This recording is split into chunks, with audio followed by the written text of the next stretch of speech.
The man who kept waiting for tomorrow. In a quiet corner of Silverton, where mornings smelled like fresh coffee and damp earth, lived a man named Caleb Turner.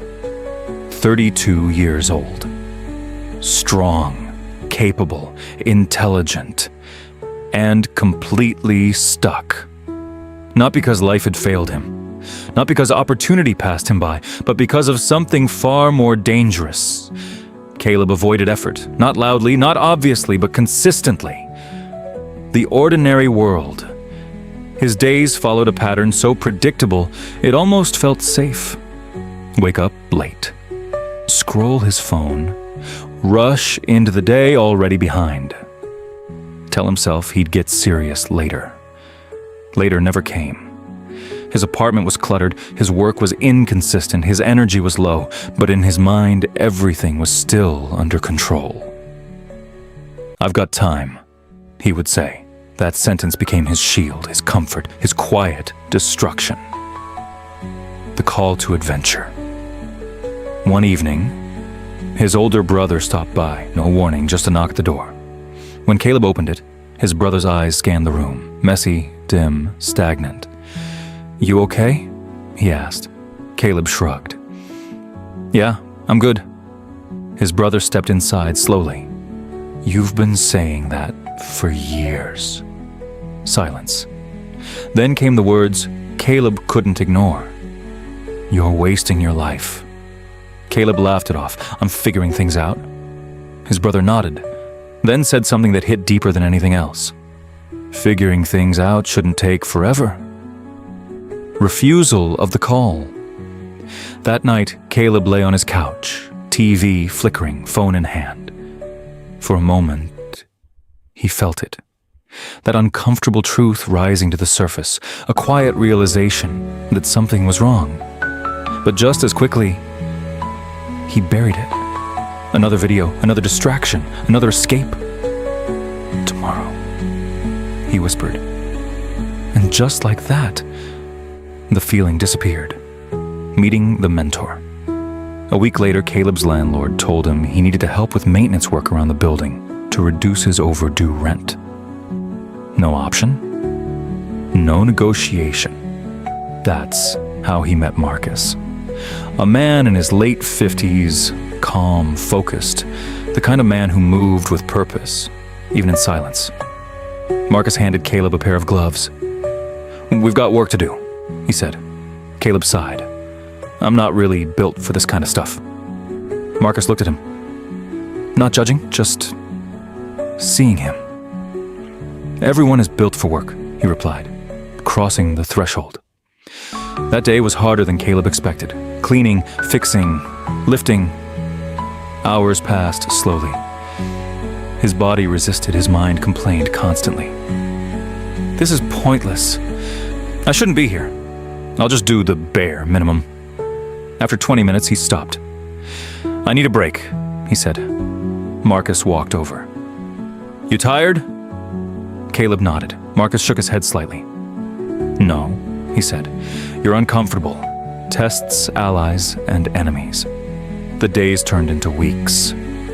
Caleb kept showing up, not because he wanted to, but because he had no choice, and every day felt like a battle. His mind fought him constantly. Skip today. Do less. No one cares. But Marcus did, not with lectures, not with pressure, just presence and consistency, the inner enemy. One afternoon, Caleb dropped his tools in frustration. "I don't get it," he said. "Why is this so hard for me?" Marcus leaned against the wall. "Because you've trained yourself to quit." Caleb frowned. "I didn't train anything." Marcus nodded slowly. "Yes, you did. Every time you avoided effort, you practiced quitting." The words landed heavy. Because they were true. Approach to the inmost cave. That night, Caleb sat alone in his apartment. Same couch, same silence, but a different awareness. He saw it clearly now. The pattern, the avoidance, the endless cycle of delay. He wasn't stuck. He was choosing it. The ordeal. The next morning, Caleb set his alarm earlier than usual. When it rang, everything in him resisted. His body felt heavy. His mind began negotiating immediately. Sleep more. Start tomorrow. Just this once. But then, Marcus's voice echoed in his mind. You've trained yourself to quit. Caleb sat up, slowly, unwillingly, but deliberately. His feet touched the floor. That moment was the turning point. Reward. Seizing the sword. There was no sudden transformation, no burst of motivation, no perfect routine, just small decisions, showing up, doing the work, finishing what he started again and again. Each day something shifted, not outside, inside. The road. Back weeks passed. Then months. Caleb's space became cleaner. His work became sharper. His energy returned. But the biggest change was on Chapter 3. The moment discipline wasn't enough.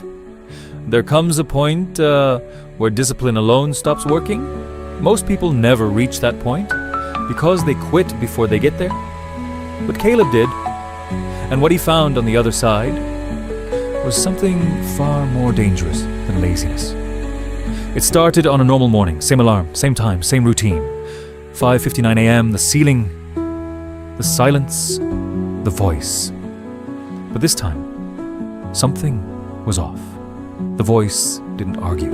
It didn't resist. It didn't try to stop him. It whispered something new. You've earned a break. Caleb sat up slowly. That sentence felt different, not weak, not lazy, reasonable, logical, even deserved. Weeks had passed. He had been consistent, disciplined, relentless, no missed days, no excuses, no negotiation. So for the first time, his mind changed strategies. It stopped attacking and started rewarding. You've changed. You're not that person anymore. One day won't hurt. Caleb stood there in the quiet, and for a moment, he didn't know what to do. Because this wasn't the same battle. This wasn't resistance. This was comfort, or wearing the mask of progress. He walked to the garage anyway, but something felt different. His movements were slower, his focus thinner. Not because he couldn't do the work, but because a new question had entered his mind. Why am I still doing this? Mr. Whitaker was there, of course. Same time, same place, same stillness. But when Caleb picked up the tools, the old man stopped him. Something's off. Caleb hesitated, then said, I don't feel like quitting. Mr. Whitaker raised an eyebrow. That's not the problem. Caleb frowned. I feel like I deserve a break. Silence. Then the old man nodded. Good. Caleb blinked. Good? That means you've reached the next level. Caleb didn't understand. I thought discipline was the goal. Mr. Whitaker shook his head slowly. Discipline gets you started. A pause. But identity keeps you going. That word again, identity. Caleb had heard it before, felt it even. But now, it carried weight. Let me ask you something, Mr. Whitaker continued. Do you brush your teeth every day? Caleb looked confused. Yeah, obviously. Do you negotiate it? No. Do you reward yourself for it? No. Do you take breaks from it because you've been consistent? Caleb shook his head. No. Mr. Whitaker stepped closer. Why? Caleb thought for a second, then answered, because that's just what I do. The old man smiled. No. Another pause. That's who you are. And just like that, it clicked. Not fully, but enough. Caleb went through the motions that morning. Push-ups, work, focus, but his mind stayed on one thing. If discipline was action, then identity was something deeper, something permanent, something that didn't require effort. That afternoon, the real test came. Not in the garage, not in the routine, but in life. An old friend showed up, Jason. Same guy Caleb used to spend hours with. Same habits, same energy. Yo, Jason said, leaning against the doorframe. Haven't seen you in a minute. Caleb nodded. Yeah, been busy. Jason laughed. Busy doing what? His eyes scanned the house. Clean, organized, different. Man, what happened to you? Caleb didn't answer because he didn't know how to explain it. Come on, Jason said. We're heading out, just for a bit. That sentence felt familiar. Too familiar. It wasn't just an invitation. It was a doorway back to who he used to be. Caleb hesitated. Not because he wanted to go, but because of what it represented. Comfort, ease, escape. Everything he had built was now being tested in a different way. You coming or not? Jason pressed. And there it was. The moment, not dramatic, not obvious, but critical. Caleb's mind started moving fast. You've been working hard. You deserve this. It's just one night. The same pattern, the same negotiation, but deeper this time, because now it wasn't about effort. It was about identity. He thought about chapter 1, the lazy version of himself, the one who waited, avoided, delayed. Then chapter 2, the one who fought, who acted, who stopped negotiating. And now, this. A new question, not, should I do this, but, is this who I am? Caleb looked at Jason, then said something simple. I'm good. Jason laughed. Bro, seriously? Yeah. Man, you've changed. Caleb nodded. I know. Jason shook his head. All right, do your thing. And just like that, the door closed. Caleb stood there alone, but something inside him felt stronger. Not because he resisted, but because he chose. And that's when it hit him. The greater lesson. Discipline is what you do. Identity is what you protect. He didn't say no because it was hard. On chapter 3, the moment discipline wasn't enough. There comes a point where discipline alone stops working. Most people never reach that point because they quit before they get there. But Caleb did. And what he found on the other side was something far more dangerous than laziness. It started on a normal morning, same alarm, same time, same routine. 5:59 a.m., the ceiling, the silence, the voice. But this time, something was off. The voice didn't argue. It didn't resist. It didn't try to stop him. It whispered something new. You've earned a break. Caleb sat up slowly. That sentence felt different, not weak, not lazy, reasonable, logical, even deserved. Weeks had passed. He had been consistent, disciplined, relentless, no missed days, no excuses, no negotiation. So for the first time, his mind changed strategies. It stopped attacking and started rewarding. You've changed. You're not that person anymore. One day won't hurt. Caleb stood there in the quiet, and for a moment, he didn't know what to do. Because this wasn't the same battle. This wasn't resistance. This was comfort, or wearing the mask of progress. He walked to the garage anyway, but something felt different. His movements were slower, his focus thinner. Not because he couldn't do the work, but because a new question had entered his mind. Why am I still doing this? Mr. Whitaker was there, of course. Same time, same place, same stillness. But when Caleb picked up the tools, the old man stopped him. Something's off.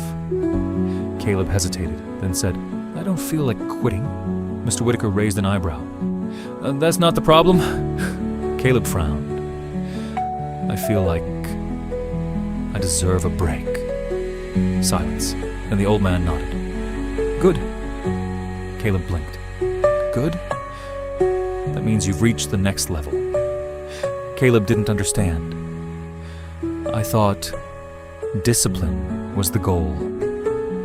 Mr. Whitaker shook his head slowly. Discipline gets you started. A pause. But identity keeps you going. That word again, identity. Caleb had heard it before, felt it even. But now, it carried weight. Let me ask you something, Mr. Whitaker continued. Do you brush your teeth every day? Caleb looked confused. Yeah, obviously. Do you negotiate it? No. Do you reward yourself for it? No. Do you take breaks from it because you've been consistent? Caleb shook his head. No. Mr. Whitaker stepped closer. Why? Caleb thought for a second, then answered, because that's just what I do. The old man smiled. No. Another pause. That's who you are. And just like that, it clicked. Not fully, but enough. Caleb went through the motions that morning. Push-ups, work, focus, but his mind stayed on one thing. If discipline was action, then identity was something deeper, something permanent, something that didn't require effort. That afternoon, the real test came. Not in the garage, not in the routine, but in life. An old friend showed up, Jason. Same guy Caleb used to spend hours with. Same habits, same energy. Yo, Jason said, leaning against the doorframe. Haven't seen you in a minute. Caleb nodded. Yeah, been busy. Jason laughed. Busy doing what? His eyes scanned the house. Clean, organized, different. Man, what happened to you? Caleb didn't answer because he didn't know how to explain it. Come on, Jason said. We're heading out, just for a bit. That sentence felt familiar. Too familiar. It wasn't just an invitation. It was a doorway back to who he used to be. Caleb hesitated. Not because he wanted to go, but because of what it represented. Comfort, ease, escape. Everything he had built was now being tested in a different way. You coming or not? Jason pressed. And there it was, the moment, not dramatic, not obvious, but critical. Caleb's mind started moving fast. You've been working hard. You deserve this. It's just one night. The same pattern, the same negotiation, but deeper this time, because now it wasn't about effort. It was about identity. He thought about chapter 1, the lazy version of himself, the one who waited, avoided, delayed. Then chapter 2, the one who fought, who acted, who stopped negotiating. And now, this, a new question, not, should I do this, but, is this who I am? Caleb looked at Jason, then said something simple. I'm good. Jason laughed. Bro, seriously? Yeah. Man, you've changed. Caleb nodded. I know. Jason shook his head. All right, do your thing. And just like that, the door closed. Caleb stood there alone, but something inside him felt stronger. Not because he resisted, but because he chose. And that's when it hit him. The greater lesson. Discipline is what you do. Identity is what you protect. He didn't say no because it was hard. Chapter 4. The price of becoming uncommon.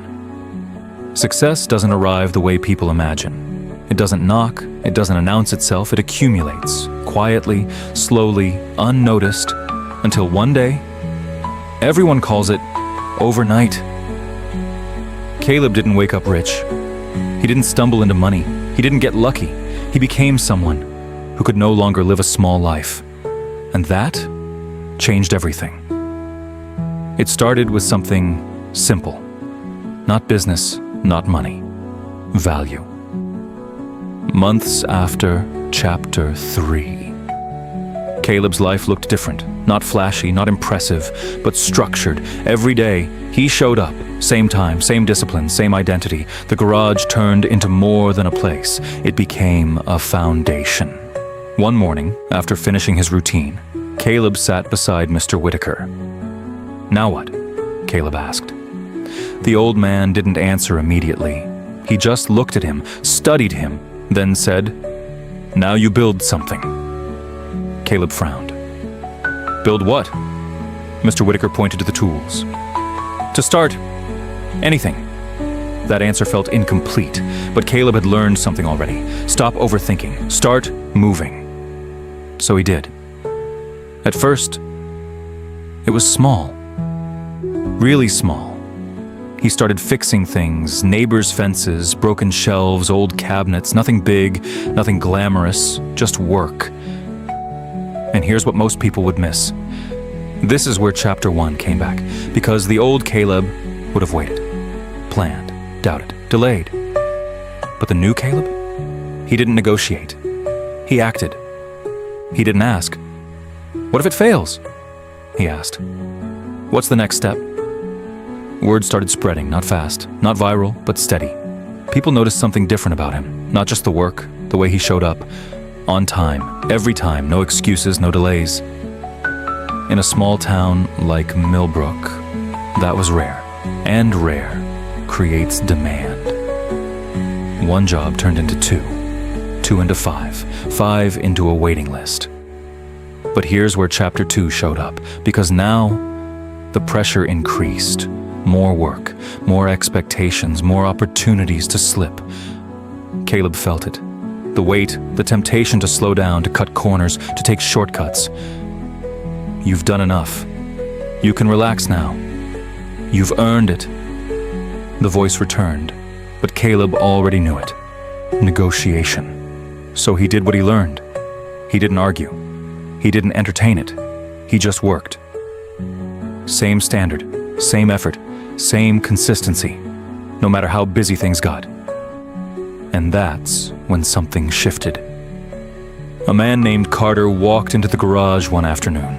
Clean truck, sharp clothes, not from Millbrook, different energy. "I've been hearing about you," Carter said. Caleb nodded. "Okay. I've got properties that need work," Carter continued. "Renovations, repairs, bigger jobs." A pause. "You interested?" This was the moment. Bigger opportunity, bigger money, bigger responsibility. The old Caleb would have hesitated, doubted himself, said, "I'm not ready." But Chapter 3 had already changed that. Identity. Caleb didn't see himself as someone trying anymore. He saw himself as someone who shows up, who solves problems, who delivers. So he answered simply, "Yes." That one word changed everything. The jobs got bigger, houses instead of fences, rooms instead of shelves, projects instead of tasks. And with that came chaos, schedules overlapping, deadlines stacking, problems everywhere. This is where most people break, not from failure, but from growth. Too much, too fast, too overwhelming. Caleb felt it every day, the pressure, the stress, the constant demand. And for a moment, he almost slipped. One night, sitting alone, exhausted, staring at a list of unfinished work, the thought came back stronger than ever. This is too much. You were fine before. You don't need all this. Chapter 1 whispered again. The life of ease, the life of less. But something inside Caleb had changed permanently. He didn't see pressure as a signal to stop. He saw it as a signal to grow. So instead of quitting, he adjusted. He organized his time, built systems, created structure. Because now he understood something deeper. Discipline builds the man. Systems build the outcome. He hired help. At first, just one person, then two, then a small crew. And here's where it all connected. Chapter 1, he stopped being lazy. Chapter 2, he stopped negotiating. Chapter 3, he became someone consistent. Now, Chapter 4, he multiplied himself. Because one disciplined man can only go so far. But a disciplined system that scales Months turned into years. The garage turned into a business. The business turned into a company. Caleb wasn't just working anymore. He was building. Investing, reinvesting. Chapter 5. The weight of becoming success. Doesn't feel the way people think it does. It's not loud. It's not fireworks and applause. Sometimes, it's just quiet and heavy. Caleb Dawson stood alone in the office he once dreamed about. Floor-to-ceiling windows. City lights stretching endlessly into the night. A desk made of polished oak. Awards lining the walls. Everything he once believed would make him feel complete was finally his. And yet, something felt different. Not empty, but deeper than that. Real. 3 years earlier. Caleb couldn't wake up before noon, now. He hadn't needed an alarm in over a year. His body moved before thought. His mind locked in before distraction. Discipline wasn't something he practiced anymore. It was something he was. But success didn't come in one moment. It came in thousands. Thousands of mornings he didn't feel like showing up. Thousands of choices where quitting would have been easier. Thousands of times he remembered the porch, his father's voice, that sentence. "You're not tired? You're undisciplined." The business didn't take off overnight. It crawled. Slow, painful, uncertain. There were months he made nothing. Days he questioned everything. Moments where fear whispered louder than purpose. "You're not built for this. This is too big for you. Go back to what's comfortable." But Caleb had already learned something most people never do. Comfort is the trap. So he kept going. Not because he felt motivated, but because he refused to go back. Year 1. He barely survived, working long days, learning everything from scratch, making mistakes that cost him time, money, and sleep. But something was changing, not the business, him. Year 2. Things started to shift. Small wins, a deal that worked, a system that held, customers who came back, not luck, not magic, consistency. And then came the moment. The one people think defines success. The breakthrough. A contract. A deal that changed everything. More money than he had ever seen in his life. 6 figures. Then 7. People celebrated that moment. They called it overnight success. They didn't see the years behind it. They didn't see the boy who used to avoid everything. They didn't see the man who had to die for this version to exist. Now, standing in that office, Caleb ran his hand across the desk, slowly, thinking. Not about the money, not about the status, but about the cost. Because here's what no one tells you. Becoming disciplined will change your life. But it will also change you. You lose things, comfort, excuses, old versions of yourself, even people. Some friends drift away. Some relationships fade. Because not everyone grows at the same pace. Not everyone understands the path you chose. At first, that hurt. A lot. Caleb remembered the nights he sat alone. Phone silent, no distractions left, just him and the person he was becoming. But then he realized something. He wasn't losing people. He was losing the version of himself that needed them to stay the same. The door behind him opened softly. His father stepped in, older now, slower, but his eyes still sharp, still knowing. "You've built something," his father said. Caleb nodded. "Yeah." A pause. Then his father walked around the office, taking it in, quietly. "You remember that day on the porch?" he asked. Caleb smiled slightly. "Yeah, I remember." His father looked at him. Really looked at him. Not at the office, not at the success. At him. "You're not that man anymore," he said. Caleb shook his head. "No, I'm not." Another silence. But this one wasn't heavy. It was full. "Tell me something," his father said. "Was it worth it?" That question hit differently, because it wasn't about money, it wasn't about success, it was about everything.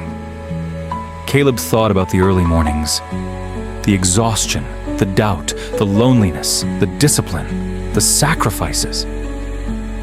Then he thought about who he used to be, the laziness, the avoidance, the endless tomorrow.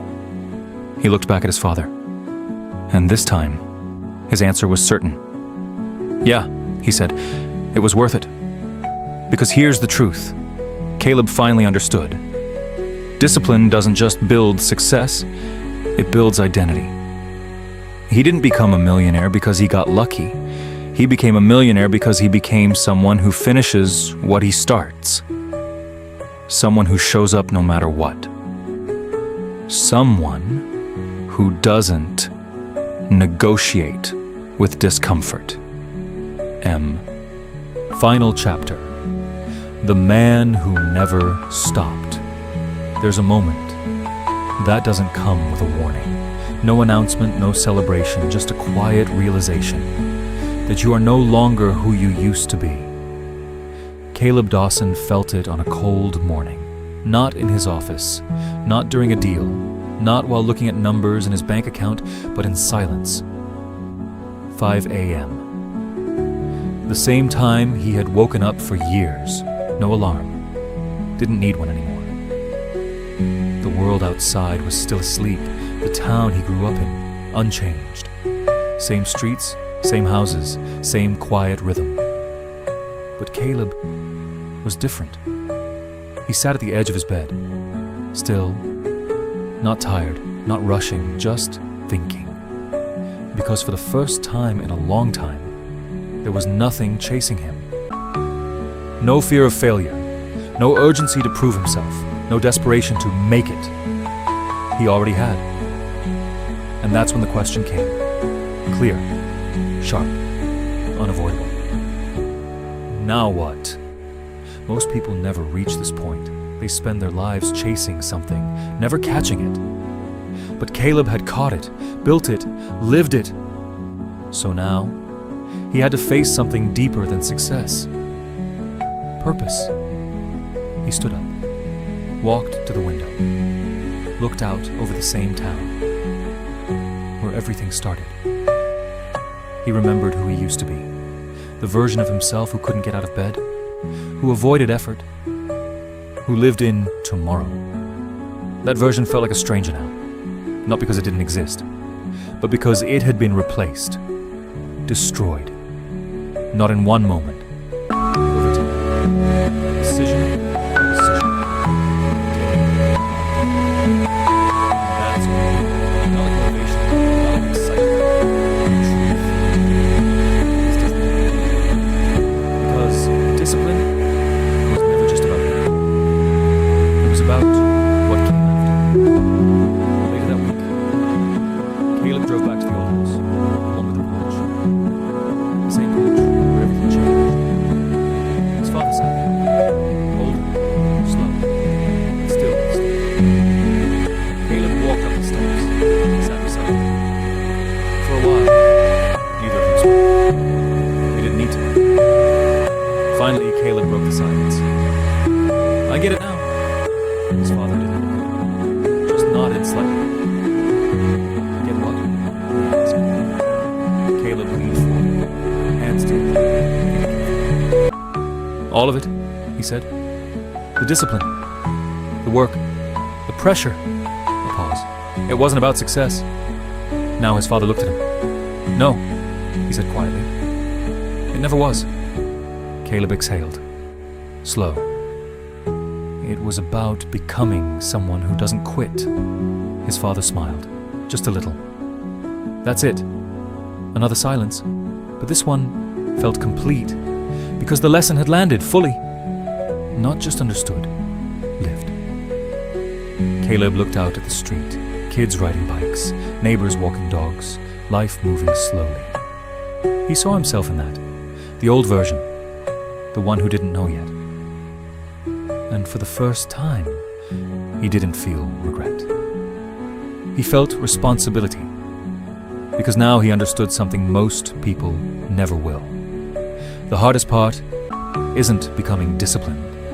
It's staying disciplined when you no longer have to. When you're tired, you push. When you're broke, you push. When you're desperate, you push. But when you've already won, that's where most people fall. That's where comfort returns. Quiet, patient, waiting. But Caleb had seen that before. He knew its voice. Relax. You've done enough.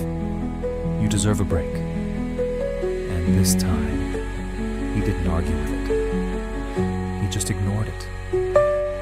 Because discipline wasn't something he turned on anymore. It was who he was. Weeks later, Caleb made a decision. Not about money, not about business, about people. He started going back into the community, talking to young men, boys who reminded him of himself. Lazy, distracted, full of potential, but going nowhere. He didn't give them motivation, didn't give them hype, didn't give them shortcuts. He gave them truth. I was you, he told them. I waited, I avoided, I made excuses, a pause. And it almost cost me everything. They listened, because they could see it. This wasn't theory, this wasn't talk. This was someone who had lived both sides. Discipline isn't punishment, Caleb said. It's freedom. Some understood, most didn't. But that didn't matter. Because